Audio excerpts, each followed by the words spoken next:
같이 나눌 말씀은 창세기 1장 1절, 창세기 1장 1절 26절로 28절.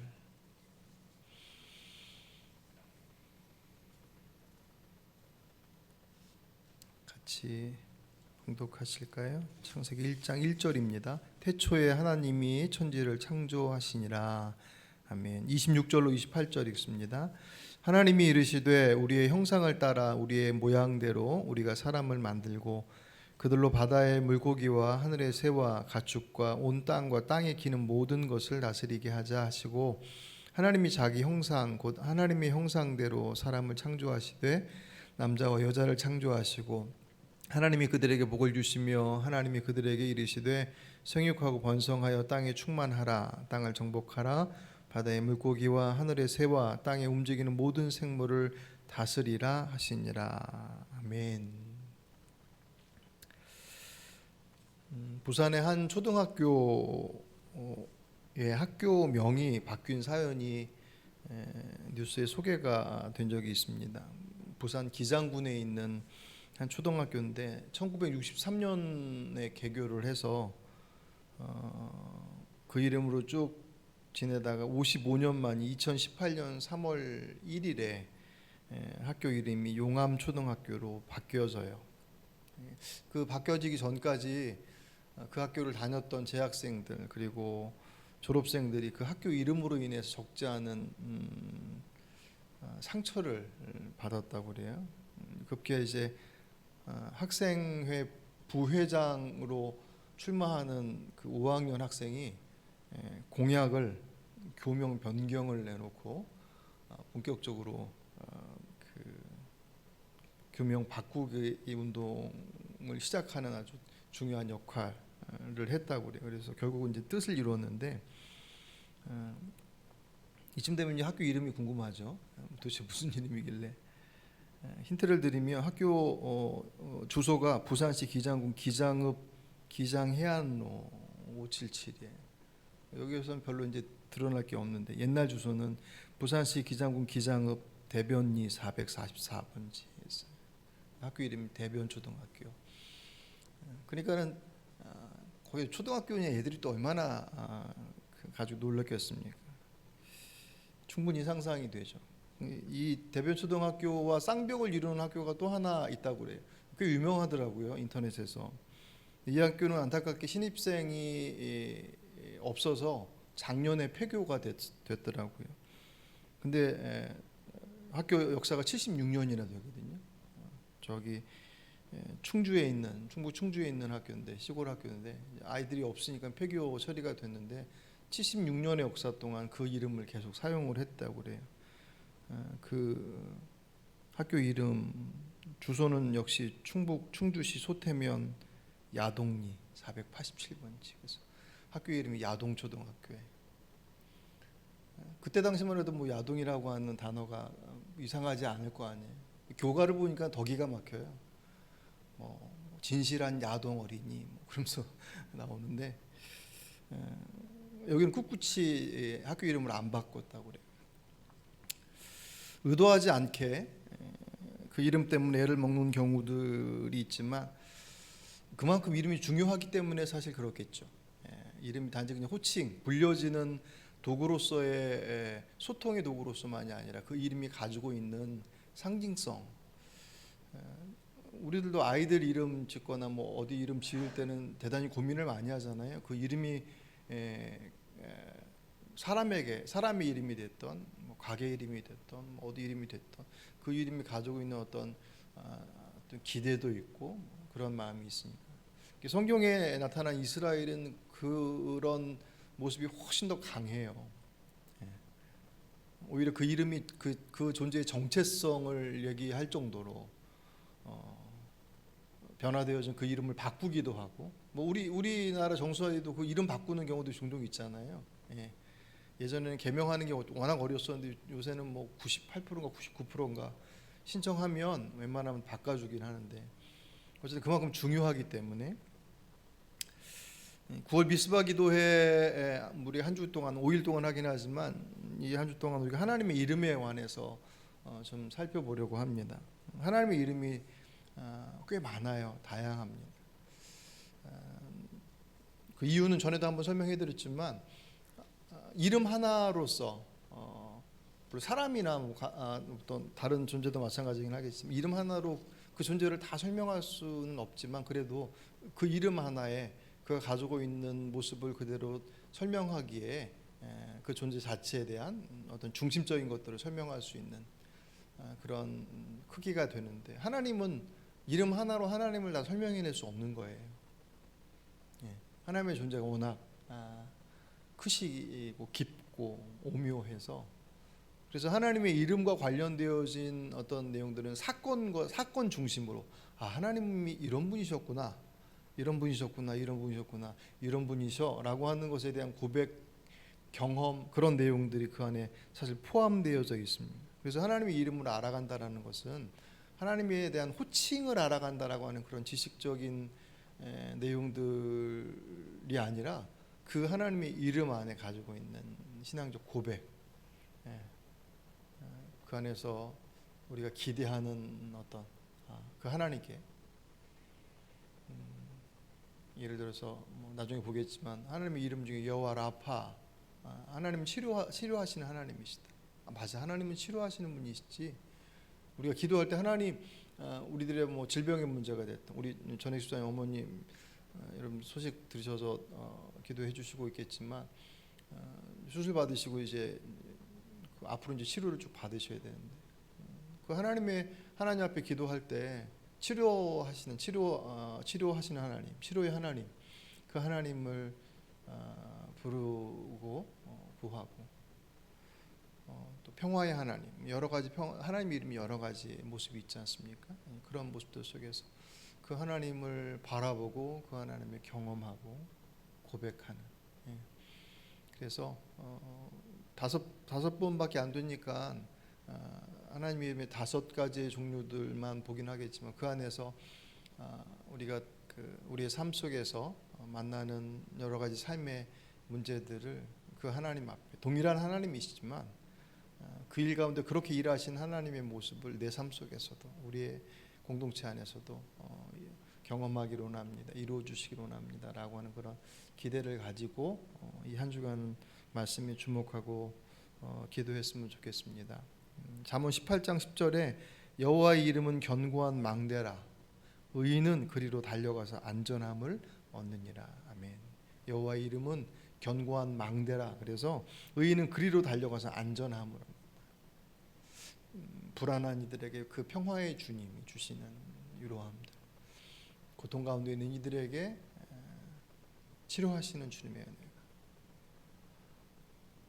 우리가 생각하고 기대하는 것보다 훨씬 더 깊고 또 온전한 모습들로서. 자, 그런 의미에서 오늘 우리가 살펴볼 첫 번째 하나님의 이름은 엘로힘. 원래 엘이라고 하는 단어만으로도 하나님으로 번역되어지는데 그 뜻이 강한 자, 능력 있는 자 그런 뜻으로 사용되었습니다. 성경에서 하나님이 강하고 능력 있는 분이라고 하는 다른 신을 표현할 때도 이 엘이라고 하는 단어가 사실 사용이 돼요. 근데 성경 안에 보시면 엘이라는 단어로 구약 성경에만 약 200번 정도가 200번 이상이 사용되고 구약에서 엘로힘 복수예요. 그렇게 사용되어지는 게 2,500회나 돼. 오늘 우리가 읽은 1장 1절에 태초에 하나님이 천지를 창조하시느니라라고 할 때 이 하나님이 바로 엘로힘이에요. 하나님이 태초에 엘로힘이 천지를 창조하시니라. 그 엘로힘 그 하나님을 어떤 하나님으로 고백하고 있다고요? 창조주 하나님. 근데 그 창조주 하나님이 만물을 창조하신 분이시다. 특별히 엘로힘이라고 하는 단어를 사용한 이유에 대해서 학자들이 이러저런 얘기를 해요. 그러니까 엘이라고 하는 단어만으로도 하나님이 고백되어지는데 엘로힘 둘 이상의 복수를 의미하거든요. 그래서 이 엘로힘이라는 단어가 아마도 성부, 성자, 성령 이 성삼위 하나님의 창조의 모습을 표현하고자 했던 것 같다. 그렇게 설명을 합니다. 다른 설명도 있긴 하지만 오늘 본문 26절에 하나님이 이르시되 우리의 형상을 따라 우리의 모양대로 우리가 사람을 만들고 그들로 바다의 물고기와 하늘의 새와 가축과 온 땅과 땅에 있는 모든 것을 다스리게 하자. 여기서 계속 반복되는 것이 우리예요. 예. 성부, 성자, 성령 그 삼위 하나님께서 창조의 현장 가운데 함께 하셨다라고 하는 것, 그것을 선언하기 위해서 엘로힘이라고 하는 단어가 사용되어졌다. 어쨌든 성경은 실제로 매우 일관성 있게 하나님의 놀라운 능력 그리고 놀라우신 지혜의 결과로서 만물이 창조되었다라고 하는 것을 거듭거듭 증거해요. 성경의 문을 여는 창세기 1장으로부터 시작해서 바울이 로마서 1장 20절에 이렇게 얘기합니다. 창세로부터 그의 보이지 아니하는 것들 곧 그의 영원하신 능력과 신성이 그가 만드신 만물의 분명히 보여 알려졌나니 그러므로 그들이 핑계하지 못할지니라. 아멘. 무슨 얘기냐면 하나님께서 만들어 놓은 이 세상 만물을 보면 그 속에 하나님의 능력과 하나님의 신성이 보이기 때문에 그것을 통해서 하나님이 없다라고 얘기할 수 없을 것이다라고 말씀하셔요.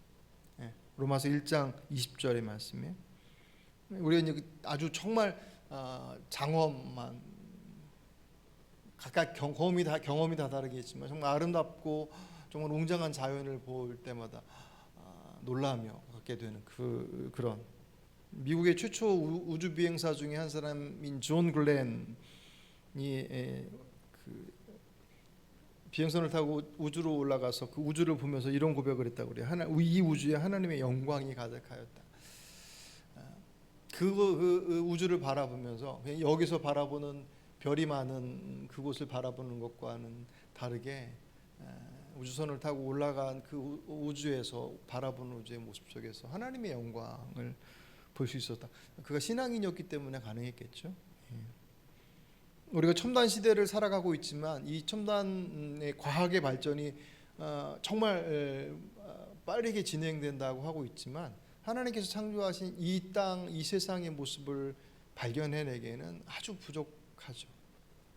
우주를 우주도 말할 것도 없고 우주까지 나갈 것도 없이 당장 우리 바다 해양 식물, 해양 동물만 하더라도 심해어 종류는 뭐 거의 모른다는 거예요. 하나님이 창조하신 세상의 모습들 그 속에 그 웅장함과 그 오묘함들을 보면 그곳에서 진화론으로서는 만족할 수 없는 진화론도 복잡하고 뭐 나름의 체계들을 가지고 있겠지만 그 진화론이라고 하는 것으로 설명해내기엔 너무나도 아름답고 너무나도 오묘한 그 모습을 세상 속에서 볼 수 있다. 그 하나님이 천지 만물을 창조하시고 또 누구를 창조하시냐면 인간을 창조하시죠. 창세기의 창조의 과정들을 보시면 맨 마지막에 인간을 위한 창조의 과정을 마치 설명해내는 것은 그렇게 보여집니다. 창조의 가장 클라이막스가 인간을 지으심으로부터 나오니까. 그래서 크리스찬 의사였던 폴 블랜 박사라고 하는 분이 나를 지으신 하나님의 놀라운 손길이라는 책을 썼어요.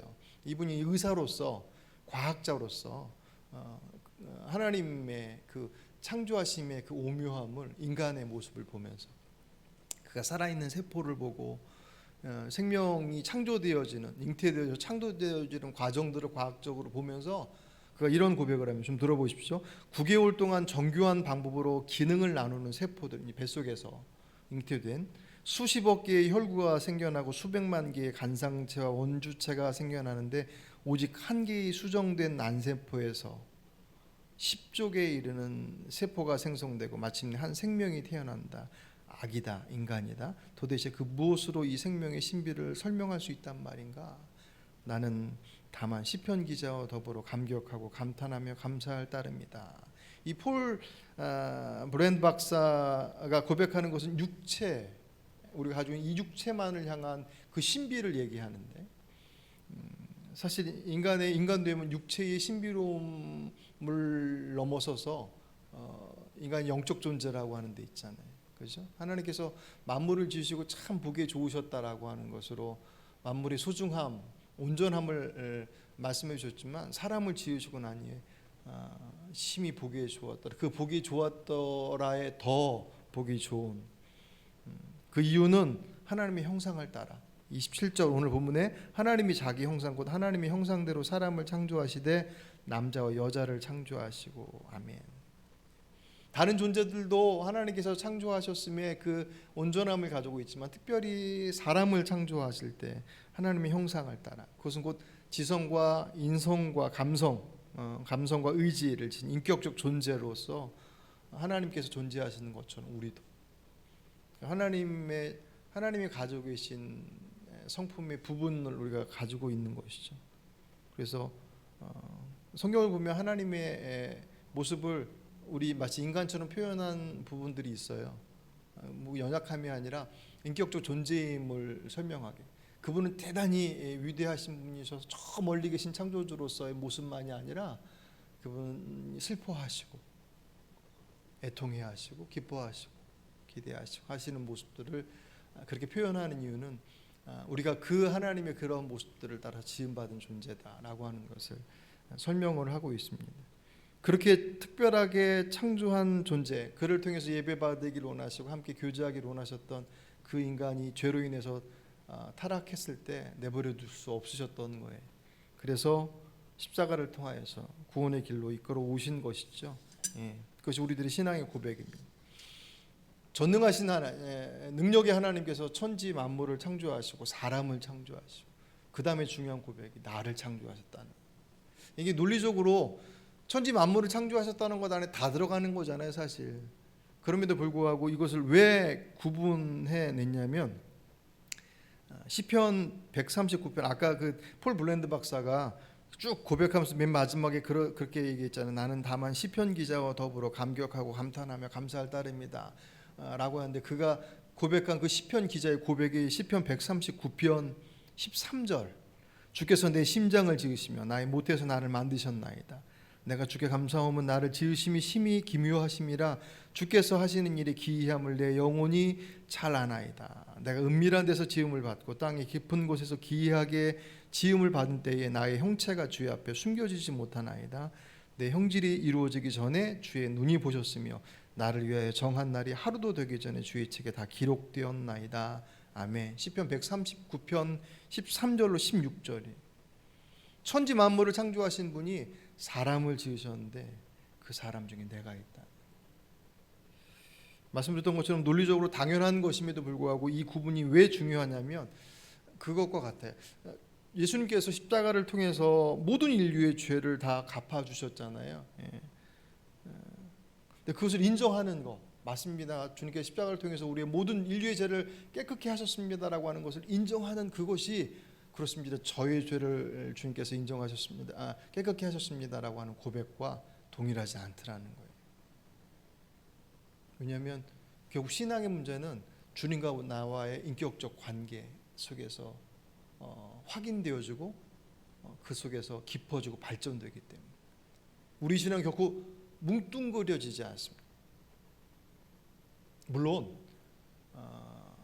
건강한 믿음의 가정, 건강한 교회 공동체에 속해 있다라고 하는 건 대단히 큰 축복이에요.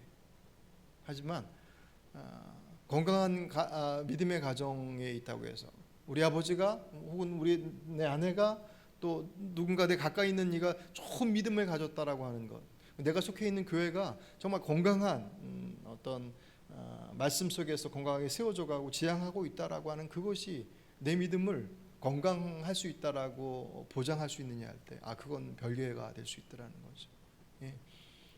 정말 축복이고 정말 좋은 기회인 것은 틀림없죠. 그럼에도 불구하고 그것이 나의 고백으로서 연결되지 않는다고 한다면 그 좋은 환경과 좋은 여건들 속에서 누릴 수 있는 그 풍성함들을 누릴 수 없는 것이죠. 정리해서 보면 천지 만물을 그리고 인간을 나를 창조하셨다라고 하는 고백, 그것은 인류가 이렇게 시작됐구나, 내가 이렇게 시작됐구나라고 하는 것을 아는 것으로 만족하는 게 절대로 아니에요. 그것보다 훨씬 더 본질적인 것은 결국은 이 땅의 주인이 하나님이시고 내 삶의 주인이 하나님이시다는 것. 태초에 하나님께 천지를 창조하시니라고 하는 그 인류의 첫 시작의 선언, 그것은 세상이 이렇게 만들어졌어 라고 하는 것에 대한 깨달음, 거기에 대해서 그렇구나 라고 하는 어떤 동의, 그 정도 수준이 아니라 그 땅을 지으신, 이 만물을 지으신 모든 사람을 지으신, 나를 지으신 분이 그분이시다. 무슨 내 삶의 주인이 그 하나님이시구나. 그것을 온전히 고백할 때 그 안에 주시는 자유함이 있고, 그죠? 그리고 그 안에서 하나님께서 우리에게 맡겨주신 삶의 목적들이 분명하게 조정될 수 있습니다. 이 엘로힘, 창조하신 하나님, 그 하나님에 대한 고백은 우리 신앙의 가장 중요한 근간이 되었습니다. 늘 고백하는 것처럼 그 죄의 본질은 하나님의 주권, 하나님의 주인됨에 대한 도전이잖아요. 내 삶의 주인이 하나님이십니다라는 고백이 회복되었을 때 우리는 그 하나님께 귀 기울이게 되죠. 그죠? 그 하나님께서 우리를 지으셨음에 대한 것을 고백할 때 우리들의 존재의 가치에 대해서 다시금 정돈할 수 있게 됩니다. 이제 그 얘기 들 때마다 항상 피카소 얘기를 들잖아요. 피카소가 그린 그림도 수천억을 호가하는데 하물며 하나님께서 만드신 작품이, 에베소 2장 10절, 우리는 하나님의 작품입니다. 그죠?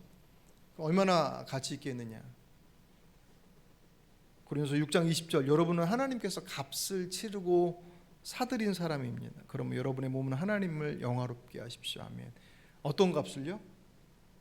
예수님의 생명값을. 피카소의 그림이 수천억이라고 한다면 저와 여러분 한 사람 한 사람의 값은 예수님의 생명값이다. 그죠? 그러니까 내 나라는 존재를 바라볼 때, 다른 사람들을 바라볼 때, 우리 아이들을 바라볼 때, 그 모습들 속에 가지고 있는 어떤 무한한 재능과 가지고 있는 외적인 그 모습들 속에서의 가치가 아니라 주께서 십자가를 통해서 우리를 구원하신 이유가 내가 가지고 있는 그 어떤 외적인 것으로부터가 아닌 우리의 생명을 구원하시고자 한 거잖아요. 우리 존재 자체를. 그러니 그 아무것도 없는 그냥 발가벗은 나의 모습, 그 모습을 사랑하셔서 목숨을 내어주신 그 값어치가 나라는 존재인데 세상은 나를 그렇게 안 보고 내가 입은 옷으로 나를 자꾸 보려고 하고 내가 배운 학식으로 내가 취해 있는 위치로 타고 다니는 무엇으로 입고 뭐 여러 가지 것으로 나를 판단하려고 하는 그 세상의 가치들 속에서 아니야, 하나님께서 나를 내가 가지고 있는 나의 그 모습뿐만 가지고도 나를 사랑하셔서 그 아들을 십자가에 내주셨어. 그 정체성을 갖고 있을 때 무엇이 우리들의 삶을 흔들어댈 수 있겠습니까? 좀 없어서 불편할 수 있고 힘없어서 휘둘릴 수 있을지 모르겠지만 그 삶마저도 하나님 앞에 우리들의 주권이 있음에 대한 고백들을 가질 때 우리가 이제 그 다음으로 나오는 게 그분의 뜻에 귀 기울이게 되죠. 내 삶을 지으신 그분이신데 그분께서 나를 보내신 나의 가정, 우리의 공동체이고 나의 열심도 중요하고 나의 계획도 중요하고 나의 결단도 중요하고 나의 노력도 중요하겠지만 더 중요한 것은 그분께서 나를 지으신 그분께서 내가 나기도 전서부터 내 장기를 지시고 그 시편 다윗의 고백이거든요. 시편 139편의 고백이 하나님께서 나를 그렇게 세밀하게 지으신 그분께서 나를 이곳에 내놓으셨어요. 애들 우스갯소리하면서 생일 친구들끼리 생일 축하하면서 왜 태어나니 뭐 그렇게 하는 것처럼 엄마 아빠 실수로 나온 존재가 아니라 하나님의 그 세밀한 지으심 속에서 나를 이 땅에 보내시고 보내심의 목적이 있을 거 아니에요. 그 소중함이 얼마나 소중한지 아들을 십자가에 주시기까지 구원하시기로 작정하셨고 그렇게 해서 보내신 이 땅에서의 하나님의 분명한 부르심의 목적이 있겠죠. 그것은 세상 누구와 비교해서 내가 너보다 더 나아 못나 라고 하는 것으로 비교할 수 있는 것이 절대로 아니죠.